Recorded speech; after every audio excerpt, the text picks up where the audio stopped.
berjumpa kembali dengan saya Nana Tariana di Jejak Kisah. Episode kali ini saya akan mengajak kalian menelisik lebih dalam situs bersejarah di Desa Sindangpano, Kecamatan Rajagaluh, Kabupaten Majalengka, Jawa Barat.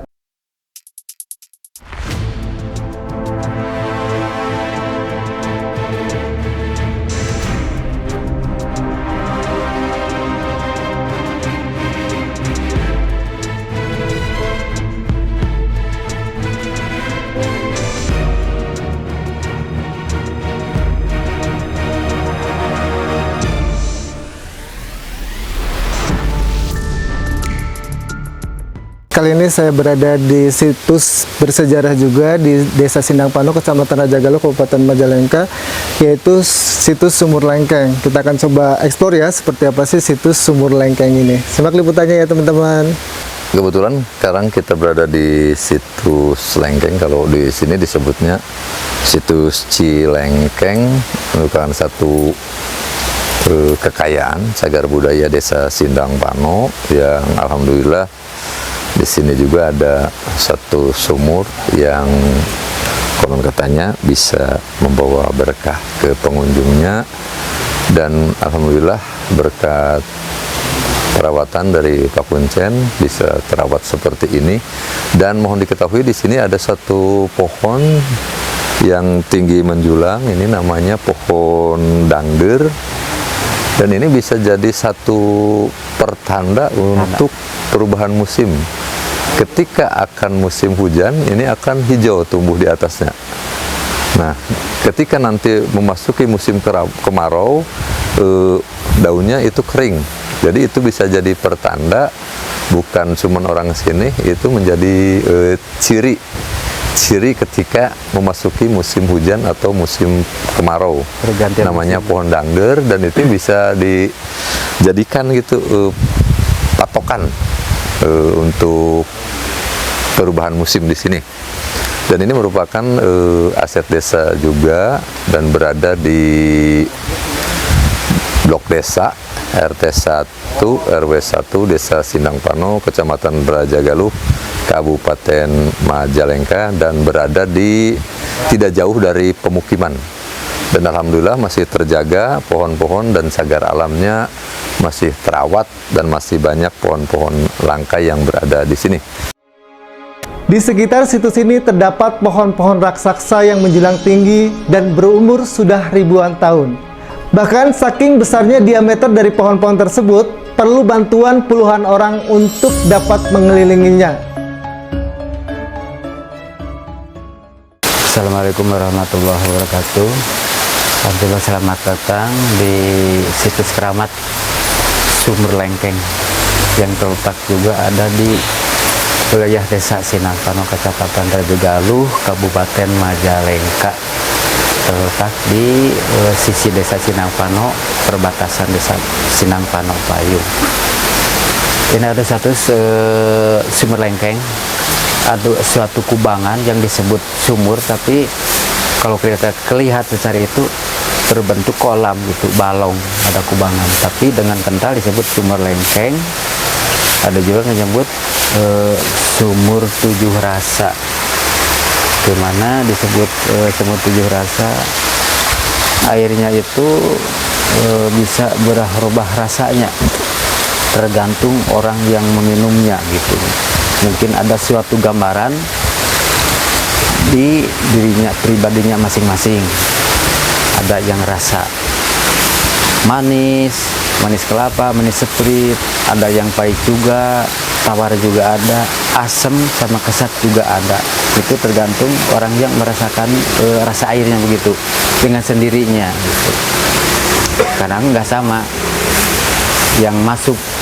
Kalau mani itu 2 orang, yang satu mah rasanya asam, yang satu manis, yang satu asin, yang satu ada juga tawar, seperti itu. Nggak bisa dijakan, tetap sampai lama juga rasanya seperti itu gitu, sampai akhir pulang juga dirasainnya seperti itu. Ya, kesimpulan mungkin ada suatu gambaran yang dirasa itu tergantung gambaran dirinya masing-masing, seperti itu. Mungkin seperti itu. Mungkin ada rasa yang dirasa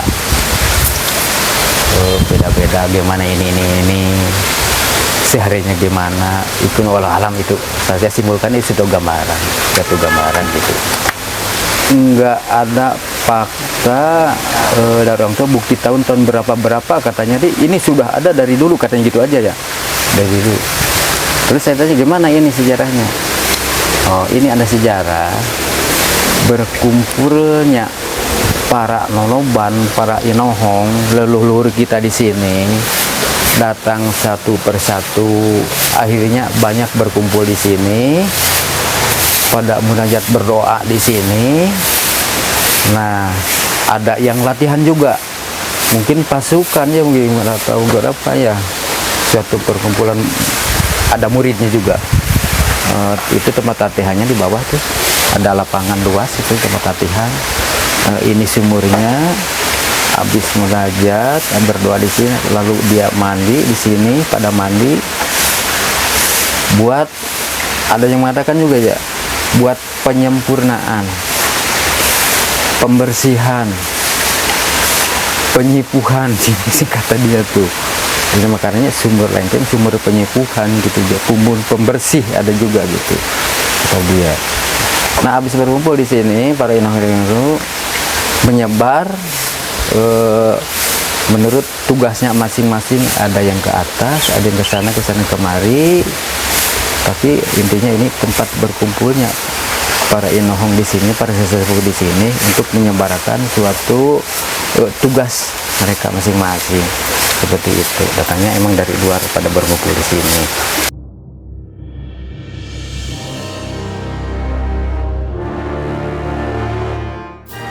Sesungguhnya di samping kolam mengalir air yang jernih, tapi kedua air seolah terpisah tak mau menyatu.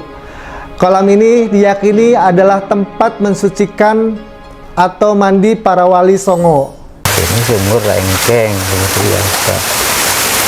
Dengan kental disebutnya sumur, padahal itu seperti kolam ya. Tapi disebutnya sumur, itu sumur Lengkeng. Kedalaman sekitar 1 meter lebih ya, segini ya, 1 meter lebih lah, gitu. Ini sumber airnya Pak dari bawah semua. Oh, dari bawah, jadi mendorong. Kalau makin banyak yang mandi di sini, airnya jadi bening Pak, malah jadi bening. Jadi ada yang kuning-kuning pada keluar gitu, kedorong. Seperti kalau di kubek ini udah keluar gitu. Tapi makin jarang yang mandi, seperti keruh. Oh, seperti keruh. Soalnya itunya nggak keluar kuningnya tuh, nggak keluar. Oh, ada buihnya ya? Iya. Nah, itu sumber air Pak dari bawah itu. Yang itu. Kalau saya hitung waktu dikuras ya, sering dibersihin sampai bersih, ada 12 keliling ini. Tapi ada sumbernya satu tuh, yang itu tuh, itu keluarnya itu panas Pak, airnya tuh dari bawah tuh.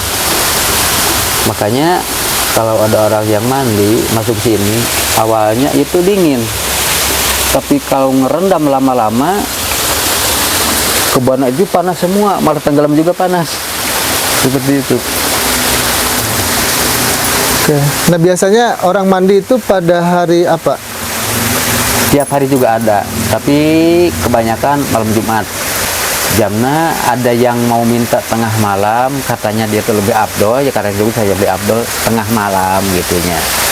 Ya, yang siang juga banyak, tapi kebanyakan ada yang minta tengah malam gitu, jam 12 ke sana lah, tergantung pada niatnya masing-masing gitu. Terus saya intikan supaya jemaah itu buat membersihkan Pak, buat mendinginkan gitu. Gimana wasilahnya mandi di sini, pikiran tenang, hati tenang, sifat dingin, seperti air dingin begini didinginkan. Keduanya pembersihan. Mungkin secara syariat terlahir air,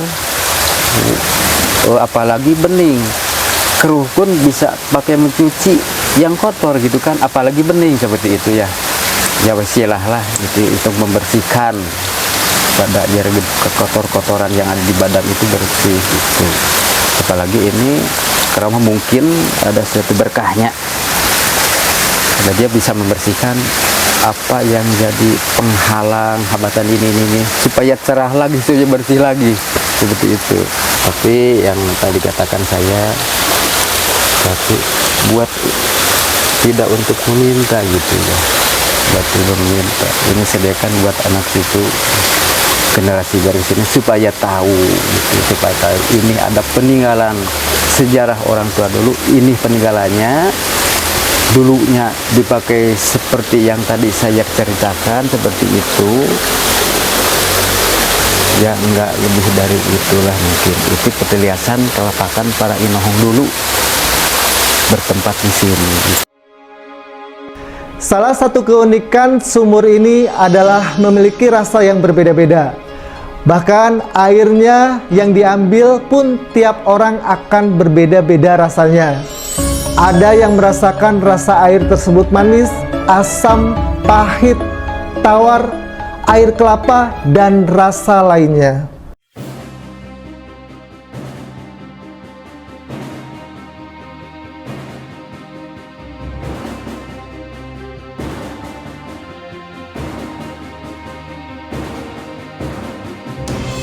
Beberapa kali saya alami yang unik, saya kaget juga sih.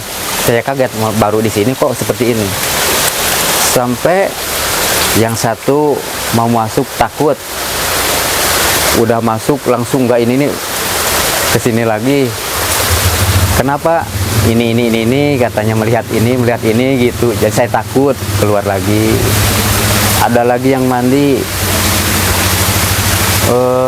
kolam segede ini, tapi dia itu nggak bisa memanjat. Kata dia, ini nggak ada tepinya, saya keluar kemana gitu, kata dia tuh. Jadi sampai saya tolongin gitu, nggak bisa keluar dari situ, nggak ada tepinya, kata dia gitu. Yang ada satu lagi masuk ke situ, seperti ada orang yang gini-giniin, nggak bisa keluar lagi, berputar-putar di dalam sumur teh. Keluarnya sampai pingsan, saya gotong ke situ. Ya alhamdulillah, dan wasilahna dari izin Allah saya minum kembali normal lagi. Dia cerita ya yang tadi ya, kalau katakan namanya orang juga ya, ada yang baik, yang buruk, niat baiknya yang enggak baik. Mungkin di satu itu ada seperti itu. Dia bukan saya ngomong, tapi dia buka langsung gitu. Dia buka langsung ceritakan ini saya, oh gini, oh ya pantesan. Makanya bersihkan di sini itu. Hati kita juga, hati kita meniatkan yang bersih, yang bagus, yang baik, supaya hasilnya juga baik, seperti itu. Mungkin di mana-mana juga seperti itu. Tapi nggak menutup kemungkinan tadi namanya orang, macam-macam orang, macam-macam kemauan itu, tergantung peniatannya masing-masing. Tapi intikan saya coba niat yang baik seperti itu. Larangan apa ya, kalau mandi jangan sampai terbuka aurat. Kalau cewek itu pakai sarung, pakai kain selimuti.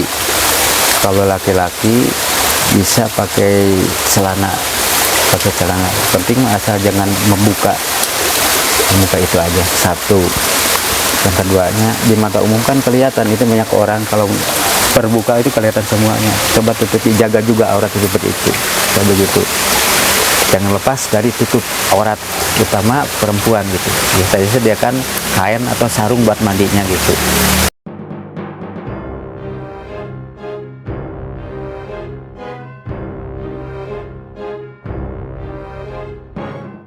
Dari bentuk warna yang saya ceritakan tadi, satu, warna itu bisa berubah. Ada suatu hari kejadian seperti biru semua, kadang-kadang bening kelihatan ke bawah, itu bening, batu-batunya kelihatan. Ada keluar juga kuning, tetap seperti kuning semua gitu, kuning semua. Nah mitosnya terkadang ya, walau alam saya yang pernah melihat, kata orang itu di sini itu ada penampakan, bukan penampakan, dia ngejar-ngejar ikan, ada ikan merah, dia kejar tapi nggak dapat. Ternyata ada ikannya, kok nggak dapat? Ya mungkin cuman penglihatan aja, kata saya gitu, tapi dia nggak dapat gitunya. Menurut logika saya, pernah saya ketemu yang kan ikan, binatang berbisa pun seperti kelabang yang masuk situ nggak bisa keluar lagi, udah mati, udah lemes di situ, nggak mati, cuma lemes aja gini aja itu beberapa, tapi lama-lama mati, saya kubur di situ. Ini steril, istilahnya bersih dari sesuatu binatang luar gitu, banyak binatang luar. Ular pun juga ada di sini kecil. Kalau masuk itu pergi dengan sendirinya, enggak masuk, malah keluar seperti itu. Kayak yang 7 rasa itu maksudnya dirasain atau gimana Pak? Ya, dirasain. Dirasain kalau ada 2-3 orang itu bisa dirasain sama 3 orang. Untuk membuktikan saya bukan cerita ya, tapi kenyataan gitu ya. Ini nyata ya, harus nyata. Kenyataannya seperti itu. Berapapun orang yang merasakannya beda-beda gitu. Mungkin kita juga beda kalau 2 gini. Ambil 2, ini rasakan 1, ini rasakan 1. Ada beda. Yang kiri mah rasanya kanan begini, yang kiri mah rasanya begitu gitu. Oh, oke. Ada yang mau nguji? Ada yang mau nyoba? Bismillah.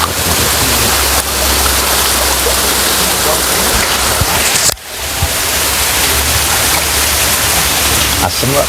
Asam, asam.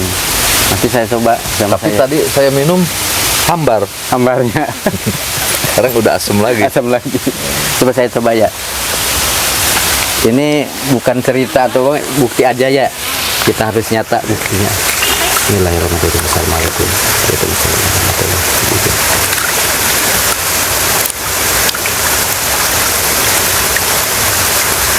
Tuh manis kelapa ini. Manis kelapa. Manis air kelapa nih, kelapa tua. Nggak terlalu manis. Nah itu 7 rasa itu ada filosofinya nggak? Ada. Boleh diceritakan Pak Kuncen? Ini mah maaf kalau salah ya. Maaf kalau saya, ini sebagai gambaran aja.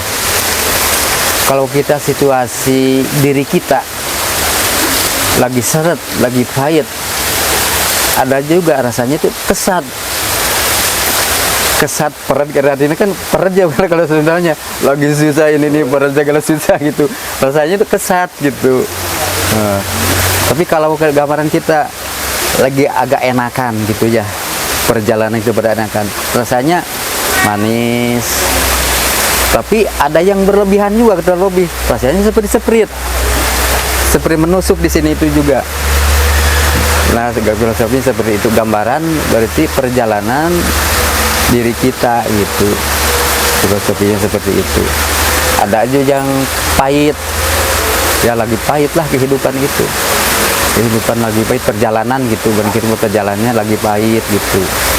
Ini mentok, susah, banyak istilah nama sakit hati, ini itu. Nah, seperti itu, sedikit gambaran lah seperti itu. Walau itu mah cuman gambaran aja. Pengunjung banyak memanfaatkan sumur lengkeng ini untuk mandi sesuai dengan hajatnya masing-masing. Semakin banyak orang yang mandi, maka air sumur ini akan semakin jernih. Paling banyak yang berkunjung di malam Jumat.